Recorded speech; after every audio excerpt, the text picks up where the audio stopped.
Bendito seja o nome do nosso Senhor e Salvador Jesus Cristo.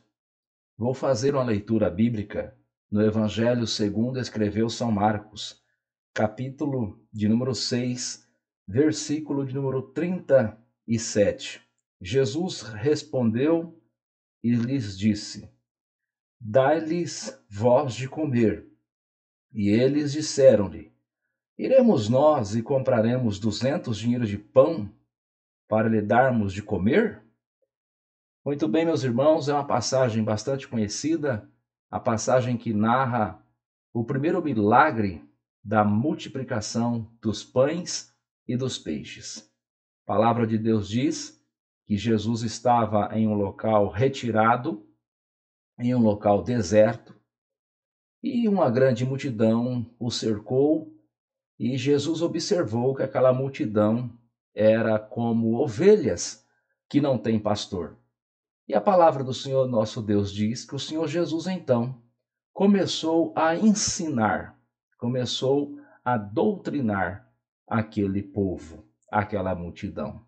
Observe que o ensino sempre foi algo de grande relevância no ministério do nosso Senhor e Salvador Jesus Cristo. Jesus sempre valorizou, priorizou o ministério do ensino. E aqui nós encontramos esta palavra bastante conhecida quando o Senhor Jesus ordenou aos seus discípulos mais próximos, mais chegados, que tempos depois viriam a ser nomeados apóstolos, Jesus determinou que eles dessem de comer à multidão. E aí os discípulos ficaram, todos espantados com esta ordem de Cristo, porque eles reconheceram a sua incapacidade, reconheceram que não tinha o dinheiro suficiente para comprar alimentos para todos e mesmo se tivesse, não teria onde comprar alimento para aquela grande multidão. Mas o que me chama a atenção é o fato de Jesus dizer: Dai-lhes vós de comer. Isso aqui é muito simbólico, porque por vezes nós não temos condições de suprir a necessidade física de todas as pessoas. Porém, os obreiros do Senhor têm sim condições dadas por Deus, pela palavra de Deus, pelo Espírito de Deus, de suprir a necessidade espiritual dos homens. Ora, a palavra de Deus nos diz que nem só de pão vive o homem, mas de toda a palavra que sai da boca de Deus.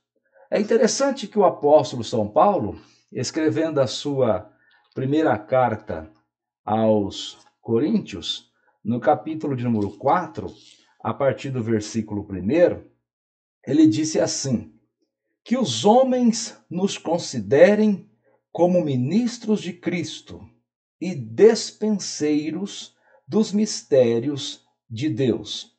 Além disso, requer-se nos dispenseiros que cada um se ache fiel. Que os homens nos considerem ministros de Cristo e dispenseiros, quer dizer, aquele que tem acesso à dispensa. E nós sabemos que a dispensa de Deus, a dispensa celestial, nunca está vazia. Nos céus há abundância de pão. O próprio filho pródigo disse que na casa do seu pai, e ali nós sabemos claramente, é uma alusão a Deus, na casa do pai há abundância de pão.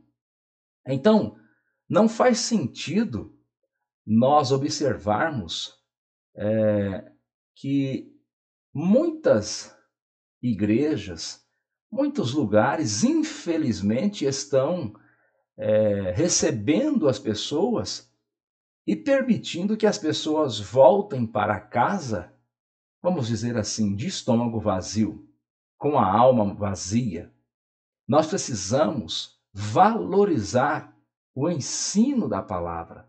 Nós precisamos agir como verdadeiros dispenseiros dos mistérios de Deus. Nós não temos condições de multiplicar o pão.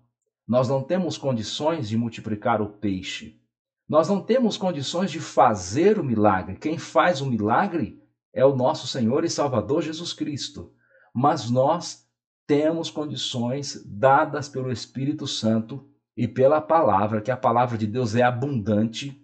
Olha quantas passagens bíblicas, olha quantos ensinamentos, quanta riqueza, né? É uma riqueza incomparável, incalculável. Não é possível que uma pessoa que recebe a honra, o privilégio de ministrar a palavra, assuma a tribuna para ficar contando piadas, para ficar falando da sua própria vida, gastando o precioso tempo do ouvinte, o precioso tempo do culto com coisas banais, com tantos assuntos importantes, com tantos assuntos ricos que nós temos na palavra de Deus. Fique com esta palavra. Jesus transmite a nós a responsabilidade. Dai-lhes voz de comer. Jesus faz o milagre. Jesus dá a mensagem. Jesus dá a palavra. Jesus é o próprio pão vivo que desceu do céu. Mas os obreiros têm a responsabilidade de agir como um dispenseiro. Se você não sabe como age um dispenseiro, procure conhecer a função de um dispenseiro. Procure conhecer, por exemplo, a função de um almoxarife, uma pessoa que cuida de um estoque, uma pessoa que está ali a par de todo o estoque que uma empresa, que uma instituição tem. É assim que o Senhor Deus deseja de cada um de nós. É assim que o Senhor Deus deseja que nós venhamos a nos comportar. Ter acesso à dispensa de Deus, e isso se dá através da oração, da humildade, da renúncia, isso se dá através da meditação, isso se dá através dos meios necessários para se ouvir a voz de Deus, ter acesso à dispensa e trazer e distribuir. Esse é o único papel do obreiro. Esse negócio de obreiro pensar que é estrela, pensar que é doutor, pensar que é isso e aquilo é bobagem. O obreiro de Deus é um mero dispenseiro que tem acesso à dispensa. E a Bíblia diz, o apóstolo Paulo diz, que é necessário que o dispenseiro seja achado fiel, né? Ora, quantas pessoas que já trabalharam cuidando de estoque de empresas que agiram com infidelidade, né? Fraudaram, roubaram, omitiram, deixaram o material vencer na prateleira, né? Será que isso não acontece nas igrejas? Será que não tem pessoas voltando para casa com fome, enquanto na prateleira de Deus há abundância de alimento? O Senhor nosso Deus nos ajude, que o Senhor nosso Deus nos abençoe.